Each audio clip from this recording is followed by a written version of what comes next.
1971년 노벨상을 수상한 경제학자 사이먼 쿠즈네츠 교수는 다음과 같은 말을 남겼습니다.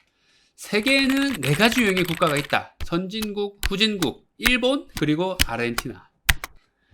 20세기 초반 세계 5대 경제 부국에서 디폴트만 9번을 기록한 역사적인 경제 몰락을 보여준 아르헨티나와 1980년대 세계 경제를 주름잡던 제조업 강국에서 잃어버린 20년을 맞이한 일본, 이 두 나라의 몰락이 그만큼 특이한 케이스라는 것을 의미하는 거겠죠. 인구 및 경제 구조, 문화가 비슷한 옆나라 일본이 겪은 이 괴이한 현상을 두고 많은 사람들이 야 우리나라도 이제 대폭락 온다. 주식도 개박살 날 거고 부동산 그거 왜 사냐? 집값 떨어질 건데 라고 얘기하곤 합니다. 자, 하지만 단순히 두 나라가 비슷하다는 이유로 노벨 경제학상 수상자도 이해되지 않는다는 특별한 경제 몰락을 따라가게 될까요? 그리고 사실 얘네 몰락했다고 해도 아직 GDP 3위. 사이먼 쿠즈네츠 교수가 얘기한 것처럼 일본 경제가 몰락한 것은 우리나라와 단순 비교하기에는 너무나도 특이한 케이스였습니다. 자, 그럼 뭐가 이렇게 일본의 몰락을 불러왔냐? 일본의 몰락을 끈 것은 우리가 흔히 알고 있는 저출산이 아니었습니다. 바로 미국이 강요한 일방적인 이 협상 때문이었죠. 세계 2차 대전 이후 일본은 특유의 장인정신과 한국전쟁 특수로 빠른 속도로 제조업을 성장시켰습니다. 이 같은 제조업 경쟁력을 바탕으로 일본은 1960년대부터 자동차, 텔레비전, 오디오, 라디오, 전화 등 첨단 제품을 미국에 수출하기 시작하였죠. 튼튼한 내구성과 가성비를 앞세운 일본 제품은 빠르게 미국 시장을 점령해 나가기 시작하였습니다. 자, 그러던 와중에 1970년대 중동 위기로 인한 오일 쇼크가 찾아오며 미국의 물가는 크게 오르기 시작합니다. 요즘에도 미국 물가가 엄청 오르니까 금리를 엄청 빠른 속도로 올리잖아요. 자, 근데 그때 금리 상승 속도를 보면 지금 금리 상승은 아무것도 아닐 정도로 느껴질 정도였습니다. 당시 미 연준 의장이었던 폴 볼커 의장은 금리를 19%까지 끌어올리며 물가를 잡기 위해 뼈를 깎는 고금리 정책을 펼쳤죠. 이렇게 고금리가 오랜 기간 유지가 되면 기업은 대출에 엄청 어려움을 겪게 됩니다. 미국의 많은 기업이 이 시기에 파산했죠. 자, 반면에 일본 기업들은 오히려 내구성이 튼튼하고 에너지 효율성이 좋아 비싼 기름값에 대처하기에 안성맞춤인 제품이었습니다. 자, 특히 자동차는 기존 미국 자동차와 다르게 작고 연비가 좋게 설계되어 많은 미국인들이 이때 일본 자동차로 갈아타게 되죠. 여기에 미국의 비정상적으로 높은 금리는 일본의 환율에 유리하게 작용했습니다. 미국이 금리를 올리면 달러의 가치가 올라가게 되는데 이렇게 올라간 달러의 가치는 엔화 약세를 불렀고 일본의 수출 경쟁력을 더욱더 향상시키게 되었죠. 자, 세계 경제는 막 이렇게 어질어질한데 일본 기업들은 오히려 이때를 발판 삼아 더욱더 크게 성장하였습니다. 1980년대에 들어오며 경기는 안정되었지만 미국의 많은 내수 기업들이 파산하면서 일본 제품은 더욱더 미국 시장에서 막강한 지위를 가지게 되었죠. 1960년대부터 시작한 자동차, 디지털 기기는 물론 반도체까지 수출하며 미국에 대한 무역 흑자를 더욱더 늘려나갔습니다. 1979년 출시된 워크맨은 출시와 동시에 미국 시장을 빵 강타! 미국 시장의 주인공이 더 이상 미국 기업이 아니라 일본 기업이라는 것을 알려주는 상징적인 발명품이 되었죠. 1970년대에 들어오며 2000포인트를 돌파한 니케이 지수는 1980년 6000 돌파!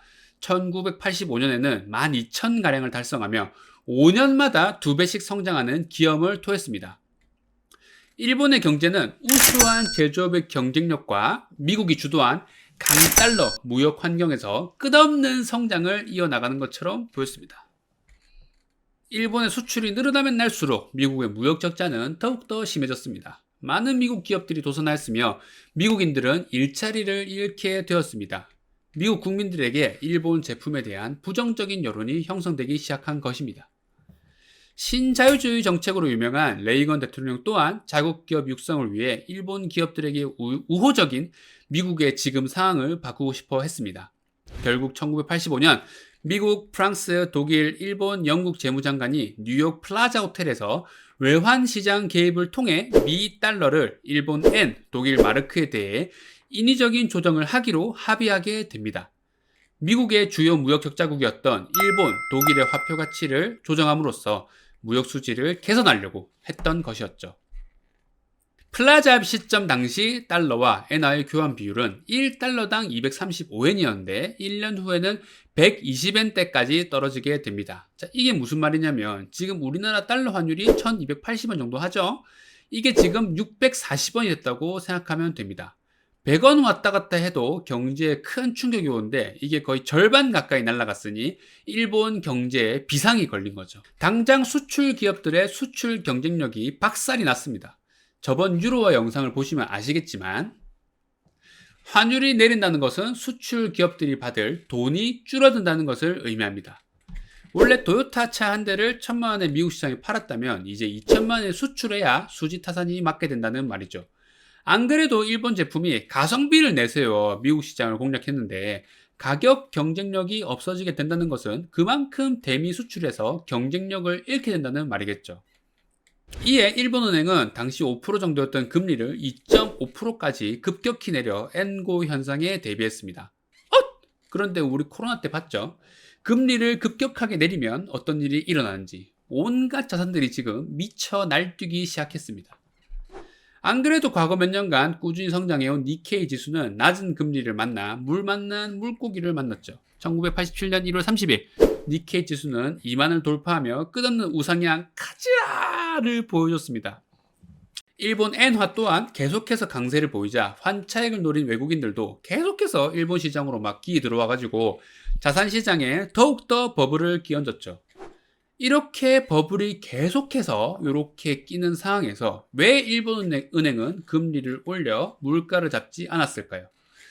1987년 10월 19일 미국 주식시장 역사상 최악의 날인 블랙 먼데이가 찾아오며 세계 경제가 다시 침체 국면에 들자 경기 침체를 우려해서 금리를 섣불리 올리지 못하게 되는 상황이 된 거죠.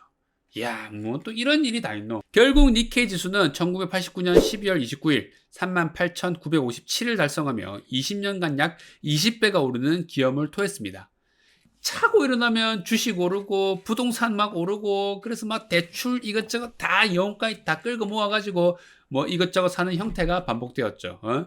이거 어디서 많이 본 그림인데 작년 한국인가?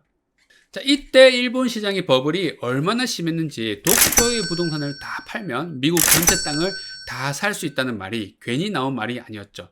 1980년대 일본이 겪은 대외 경제 상황은 지금으로 따지면 주식 지수가 2년 동안 2배 오르다가 갑자기 미국이 뭐 이상한 뭐 협약하자고 해가지고 해서 환율이 하루아침에 반토막이 나고 그래서 금리를 반토막으로 내려서 긴급 수혈을 했는데 갑자기 2년 뒤에 코로나가 찾아와가지고 금리를 올리지도 못하는 이런 2년마다 어쩔 수 없는 엄청난 폭탄들이 계속해서 떨어지면서 일본 경제를 구조적으로 망가뜨려 버렸죠. 미국의 무역 적자에서 비롯된 플라자 합의는 일본 경제에 어마어마한 거품을 만들어냈고 그것이 빵 하고 터져버리면서 일본 경제는 씻을 수 없는 상처를 입게 되었습니다. 자, 그렇다고 한국 시장이 일본과의 반대로 막 폭발적으로 막 성장하고 막 이런다는 뜻은 절대 아닙니다. 심각한 저출산 문제는 여전히 한국 경제를 위협하고 있고 잠재 성장률을 크게 깎아먹는 중요한 요인이죠. 하지만 많은 사람들이 얘기하는 일본처럼은 부동산이고 주식이고 막 대폭락이 올 거니까 한국 자산 사면 안 된다라고는 보지 않습니다.